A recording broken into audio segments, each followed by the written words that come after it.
Assalamualaikum bosku, welcome to my channel. Sebelum menonton, jangan lupa subscribe, nyalakan dulu loncengnya, dan jangan lupa like dan komen. Dan jangan lupa ambil posisi rebahan kalian. Untuk kalian, selamat menyaksikan. Sungguh sepasang mata dan pupil yang kuat. Semua orang di kuil terbangun menatap mata pria berbaju hitam itu dengan kaget. Pada saat ini, orang-orang menundukkan kepala sedikit dan menatap Ye Chen dengan penuh minat.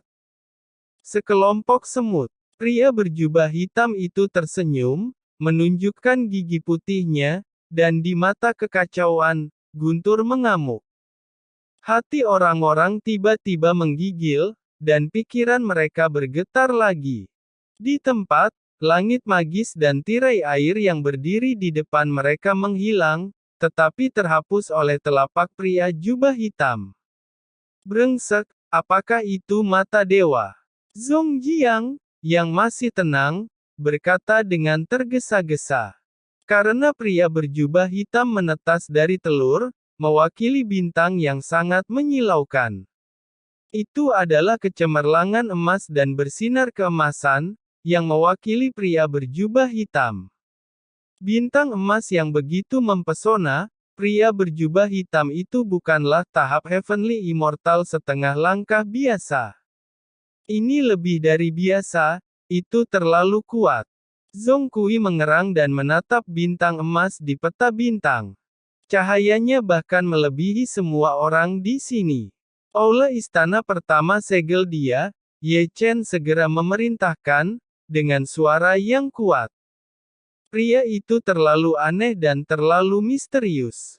Itu menetas dari telur dan menyebabkan bencana tepat setelah datang. Apakah itu musuh atau teman? Dia harus ditangkap. Hal utama adalah Ye Chen juga melihat sepasang mata dan pupil yang mengerikan, yang pasti satu tingkat dengan amta roda abadi, bahkan lebih tinggi dari mata roda abadi. Di atas peta bintang, bintang yang mewakili pasukan Aula divisi pertama dikelilingi oleh bintang emas dari segala arah. Arti sebenarnya adalah bahwa tentara Aula divisi pertama mengelilingi pria berjubah hitam aneh itu.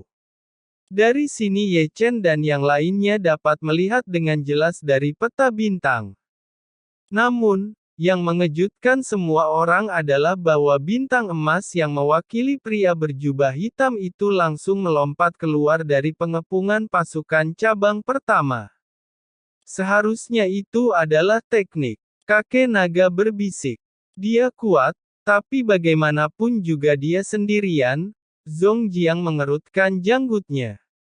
Pasukan 100.000 kultivator mengepungnya. Perintahkan pasukan cabang yang ketiga, keenam dan kedelapan, untuk menghentikan orang itu dengan segala cara. Kata Ye Chen dingin. Dimengerti. Hong Chen Su mengangguk, tangannya menggosok sidik jarinya, dan pedang membuat transfigurasi, yang menyebar ke tiga aula utama memberi perintah. 400.000 kultivator di subdivisi pertama, ketiga, keenam, dan kedelapan mengepung pria berjubah hitam dari 4 arah. Ini mungkin operasi terbesar pengadilan surgawi sejak 3 tahun lalu. Namun, pria berjubah hitam itu anehnya tidak konvensional, dan kecepatannya mencengangkan, dan dia melompat keluar dari pengepungan lagi. Aku ingin melihat dia, Ye Chen mendengus tiba-tiba, berbalik tiba-tiba dan melangkah keluar dari aula. Kakek naga mengikuti. Setelah itu, mereka juga melangkah keluar dari aula, dan bahkan Gu Santong, kakek Zuge, dan Wu Ya itu mengikuti. Di kuil, hanya ada satu orang, yaitu Hong Chen Su. Tugasnya adalah memandu arah Ye Chen dan yang lainnya kapan saja, karena ada juga bintang yang mewakili Ye Chen dan lainnya di atas peta bintang. Di sini, semua orang terbang keluar dan terbang langsung ke arah pria berbaju hitam. Pertempuran itu terlalu besar, dan para tetua para murid di bawah tampak sedikit tercengang. Ye Chen dan kakek naga adalah yang tercepat. Ye Chen menunjukkan menyusut menjadi 1 inci, dan kakek naga juga menunjukkan misteri serupa. Kakek naga juga pandai dalam misteri luar angkasa. Kali ini, Ye Chen mau tak mau kaget. Kakek naga, kamu tahu banyak, kamu tahu asal-usul pria itu, Ye Chen memandang kakek naga. Kakek naga berkata, aku hanya jejak jiwa yang tersisa. Ingatanku tidak lengkap dan aku tidak tahu banyak. Tapi itu sangat kabur, dan masih belum bisa menentukan asal-usul pria itu. Bagaimana dengan mata dan pupil itu? Kata Ye Chen lagi, kata-katanya penuh makna. Itu mata kekacauan. Kakek naga menarik napas dalam-dalam dan tidak menyembunyikannya. Apa, mata kekacauan? Ye Chen mengerutkan kening. Kakek naga berbisik, dunia ini indah. Apapun yang tidak mungkin bisa terjadi, seperti darah tubuh kuno. Jadi, sejarah orang itu pasti luar biasa. Ye Chen mengerang. Sulit untuk menanggung mata kekacauan. Kamu tidak harus terlalu pesimis.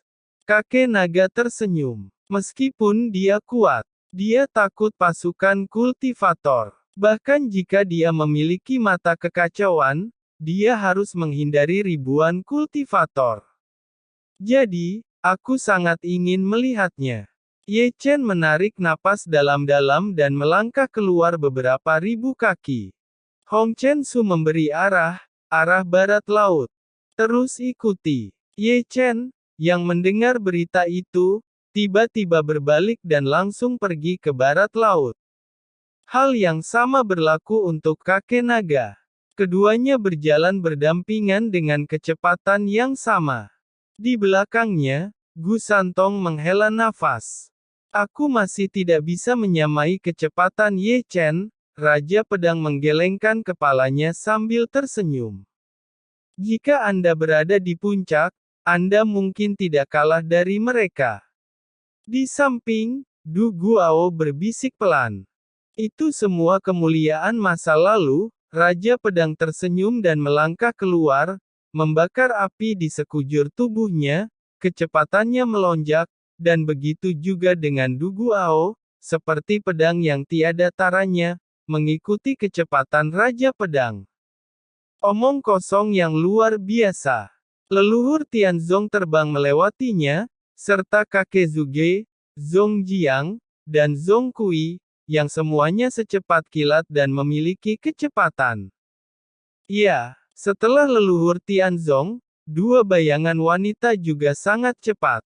Seperti 2 pelangi ilahi yang indah, melihat lebih dekat, itu Jining Suang dan Sangguan Han Yu. Selanjutnya, di bawah bimbingan Hong Chen Su, semua orang yang mengejar dari pria berjubah hitam itu juga semakin dekat. Sial, di antara pegunungan, pria berjubah hitam berhenti dan menatap langit, wajahnya masih sangat malu, aku benar-benar memandang rendah tanah ini, dan aku adalah tingkat kaisar, dan aku ditekan sampai menjadi kultivator tahap Heavenly Immortal setengah langkah.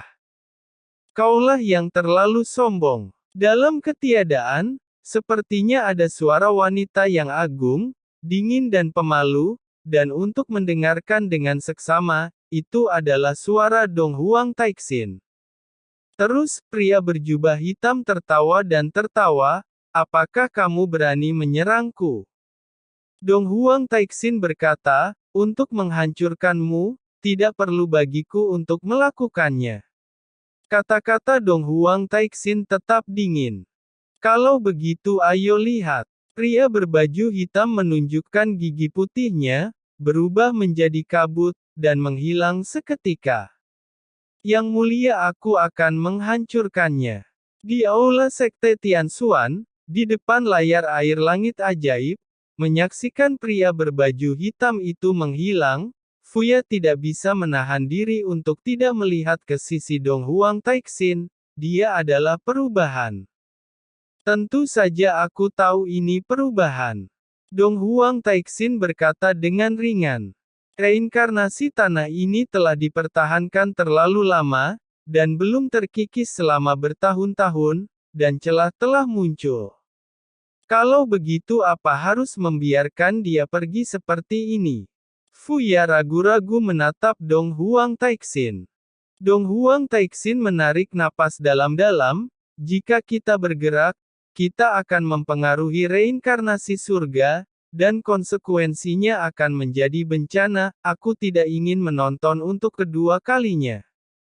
Tetapi, aku akan mengulanginya lagi. Dong Huang Taixin langsung menyela kata-kata Fuya, dengan keagungan tertinggi, Sekte Tianxuan, tidak ada yang bisa berpartisipasi dalam urusan Dacu.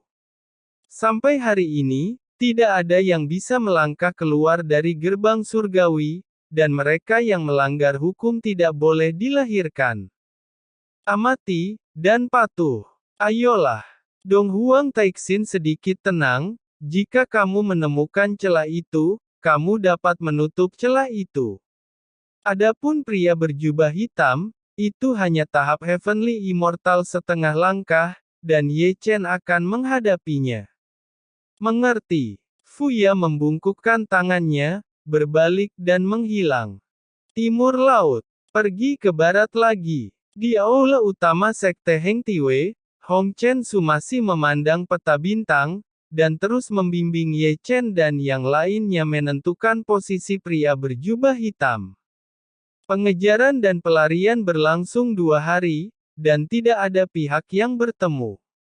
Saat malam tiba, pria berjubah hitam itu berhenti di bukit yang subur. Dia berdiri di langit, jubah hitam bergoyang tanpa angin, tubuhnya kehilangan, tubuhnya terjerat dengan untaian sihir, seperti raja, menghadap ke dunia.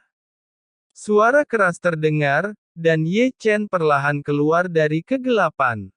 Tubuh kuno. Melihat Ye Chen, pria berjubah hitam tersenyum tipis. Sayang sekali itu hanya setengah dari tubuh kuno. Kakek naga pun muncul. Ada klan naga. Pria berbaju hitam tertawa, sepertinya hari ini pasti akan panen besar. Itu tergantung pada apakah kau memiliki kemampuan ini. Suara yang mendominasi mengguncang seluruh langit, Raja Pedang tiba, dan kemudian Dut Guao. Segera, leluhur Tianzong, kakek Zuge, dan Zong Jiang muncul, diikuti oleh Fuling, Jining Suang, dan Sangguan Han Yu, bahkan Gu Santong dan Huya. Orang-orang dari semua sisi langit virtual terus datang dari bayang-bayang, tetapi mereka adalah leluhur utama Aula ke-9 Istana Surgawi, 81 Master Gerbang, dan leluhur dari banyak keluarga. Ribuan tahap Heavenly Immortal setengah langkah, pertempurannya sangat besar, mengepung dan menutup jalan keluar dari pria berbaju hitam. Tubuh roh mistik, tubuh roh Tao. Pria berbaju hitam melihat sekeliling dan memandang Jining Suang dan Sangguan Han Yu sejenak, dan tertawa lebih menyenangkan dan kasar. Aku tidak mengharapkan dunia kecil ini, sungguh mengejutkan bagiku bahwa ada begitu banyak pembuluh darah khusus. Sekelompok semut, pria berjubah hitam itu tertawa keras, melangkah keluar dengan permainan melecehkan. Saat dia melangkah keluar, langit bergidik. Kerumunan hanya merasakan kilatan di depan mata mereka, dan pria berjubah hitam pergi. Dengan menghilangnya pria berbaju hitam, sebuah gunung raksasa muncul di tempat dia awalnya berdiri. Semua orang mengepung pria berbaju hitam di tengah, jadi dikelilingi oleh gunung besar. Mengubah langit dan mengubah tanah, bukan hanya kamu yang bisa. Kakek naga mendengus, dan kakinya menghantam langit. Langit bergidik lagi, dan gunung raksasa itu menghilang seketika, tetapi pria berbaju hitam yang sebelumnya menghilang kembali. Melihat adegan ini, Gu Santong dan yang lainnya terkejut, diam-diam mengatakan bahwa pria berbaju hitam dan kakek naga sangat kuat. Yang disebut perubahan langit, seperti namanya, adalah penggantian ruang, sederhananya adalah bertukar posisi. Sebelumnya, pria berbaju hitam menggunakan langit untuk berpindah tempat, dan mereka bertukar posisi dengan gunung raksasa yang jaraknya 8.000 kaki, jadi dia menghilang, dan gunung raksasa itu diganti ke tempat dia berdiri sebelumnya. Namun, kakek naga melakukan yang sebaliknya, bahkan lebih baik daripada pria berbaju hitam. Kakek naga mengembalikan ruang pengganti ke posisi semula, sehingga pria berbaju hitam yang baru saja bertukar posisi kembali ke tempat semula. Pria berbaju hitam berkata, "Kau hanya jiwa naga yang tersisa. Aku benar-benar meremehkanmu," dan pria berbaju hitam tidak marah, tetapi memandang kakek naga dengan penuh minat.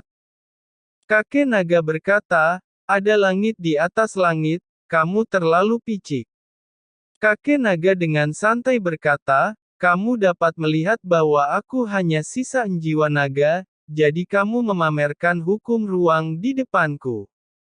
Pria berjubah hitam itu tersenyum aneh dan menghilang seketika. Pria berjubah hitam itu muncul di depan kakek naga seperti hantu, dan jari dingin menunjuk langsung ke jantung kakek naga. "Jika kamu meremehkanku, kamu akan mati dengan sangat menyedihkan." Kakek naga dengan mudah lolos dari jari itu, dan kemudian dengan kuat menggenggam kerah pria jubah hitam itu, dan memukul pria berbaju hitam itu. Pria berjubah hitam itu mengerang, perut bagian bawahnya dipukul, dan ususnya hampir muntah. "Oke, mendominasi." Boom! Ketika kerumunan kagum, pria berjubah hitam itu melangkah mundur. Tubuh kakek naga seperti kilat, oleh intimidasi. Pria berjubah hitam itu tampak sedikit malu dan lebih dari selusin tulang rusuk patah. Pria berbaju hitam seorang tingkat kaisar setengah langkah adalah karena penindasan dunia ini, dan kekuatan, kecepatan, semuanya ditekan. Di bawah level yang sama, jelas bahwa dia tidak sebaik kakek naga. Boom, boom, bang. Pertempuran dimulai seketika, dan kedua pria itu mengguncang bumi. Berbagai rahasia dunia muncul satu demi satu. Pertama kali aku melihat kakek naga bertarung, ya Tuhan. Gu Santong menghela nafas. Tuan naga perkasa, Tuan naga mendominasi. Kakak Ezuge dan Wuya meneriakkan sorak-sorai kepada kakek naga. Sebenarnya tidak sesederhana itu. Ye Chen bergumam, dan matanya kagum. Pria berjubah hitam itu jelas bukan tahap Heavenly Immortal setengah langkah biasa, dan kuat dan keterlaluan, tetapi masih ditekan oleh kakek naga. Tampaknya kekuatan tempur puncak kakek naga sangat dekat dengan tahap Heavenly Immortal. Mau lari. Saat Ye Chen bergumam, pria berjubah hitam yang terpana dengan kakek naga ingin melarikan diri, tetapi diretas kembali oleh Manshan dengan kapak. Pria berjubah hitam mengangkat tangannya dan mendorong keluar lautan kejahatan sihir, mengaum dengan 9 naga hitam. Melihat ini, Raja Pedang adalah yang pertama pergi, dan dia tiba-tiba melambaikan pedangnya, membelah pedang dengan pedang, yang benar-benar tak tertandingi, dan serangan 9 naga hancur di tempat. Ya, Du Guao menembak, pedang membelah dunia, dan di bawah dunia pedang, naga hitam kedua terbelah. Leluhur Tianzong mengangkat tangannya, menutupi langit, dan menyegel langit. Dengan aturan luar angkasa, dia menghancurkan naga ketiga menjadi abu terbang. Setelah itu, nyanyian naga yang berteriak terdengar satu demi satu, dan 6 naga yang tersisa diikat oleh Zong Jiang dan yang lainnya bersama-sama. Dalam waktu kurang dari 3 detik sebelum dan sesudah naga berkepala 9 hancur. Pada saat ini, wajah jubah hitam itu jelek. Kultivasi sejatinya adalah tingkat kaisar, tetapi dia ditekan oleh kekuatan misterius dunia ini, dan dia menjadi tahap Heavenly Immortal setengah langkah. Dia pikir dia adalah seorang kaisar setengah langkah, dan satu tembakan sudah cukup untuk menyapu orang-orang. Namun, apa yang dia pikirkan hanyalah apa yang dia pikirkan. Ketika pria berbaju hitam tertegun sejenak, Ye Chen langsung memukul, dan tembakannya adalah satu serangan, dengan pedang dengan lubang yang menghancurkan. Pria berjubah hitam itu mendengus, dan segera menarik tangannya yang besar. Tentu saja, yang lainnya juga menyerang secara bersamaan. Di tempat, pria berjubah hitam itu mandek dan wajahnya berubah drastis. Dalam stagnasi sesingkat itu, Ye Chen menyerang dengan pedang, dan tubuh pria berbaju hitam tertusuk tajam. Brengsek! Pria berjubah hitam itu berteriak dengan marah, tubuhnya tiba-tiba bergetar, kemudian dia mengangkat tangannya dengan tajam, menunjuk ke alis Ye Chen. Kakek naga memindahkan serangan itu, di depan Ye Chen, mengubah pusaran lubang taiksu, jari pria berjubah hitam itu pingsan, dan ditelan ke dalam lubang hitam ruang angkasa oleh lubang taiksu. Pria berjubah hitam itu tampak jelek, tiba-tiba mengangkat kakinya, dan bergerak keluar. Jining Xuang dan Sangguan Han Yu mulai bermain, dan mereka semua melakukan kekuatan magis yang kuat. Pria jubah hitam misterius dan kuat, hampir terbelah di tempat. Tentu saja, semuanya belum berakhir. Ribuan pasukan pengadilan surgawi menyerang. Hal yang paling mengerikan adalah Ye Chen. Aspek eksternalnya adalah jalan kekacauan, dan mulai berkembang dengan sendirinya. Boom, boom, boom. Ribuan tahap Heavenly Immortal setengah langkah, satu demi satu bertindak melawan tekanan energi hitam dari pria berbaju hitam. Di tempat, energi hitam retak, dan pria berjubah hitam menderita serangan balik teror, terus-menerus meludahkan darah. Apa? Raungannya bergetar, dan cahaya gelap melesat dari alisnya, mengubahnya menjadi pagoda gelap, dikelilingi oleh guntur hitam. Paksaannya sangat kuat, dan ketika muncul, itu meruntuhkan setengah dari langit. Lagi, ribuan pasukan menyerang lagi. Pagoda hitam itu meledak selama 3 detik, dan pria berjubah hitam itu kembali terkena serangan balik muntah darah, dan pagoda yang kuat masih kuat. Serang dan habisi saat lemah. Pasukan bergegas. Di adegan berikutnya, itu mengerikan. Pria berbaju hitam tidak tinggal diam. Gelombang serangan mengikuti gelombang serangan, dan dia kacau. Melihat gambar di sini, di depan tirai langit ajaib di kuil sekte Tianxuan, Fuya gemetar tertawa. Apa ini sangat lucu. Dong Huang Taixin melirik Fuya. Tingkat kaisar sangat bermartabat, dia benar-benar ditekan oleh sekelompok tahap Heavenly Immortal setengah langkah. Dong Huang Taixin dengan santai membalik-balik buku-buku kuno. Santai membalik-balik buku-buku kuno. Santai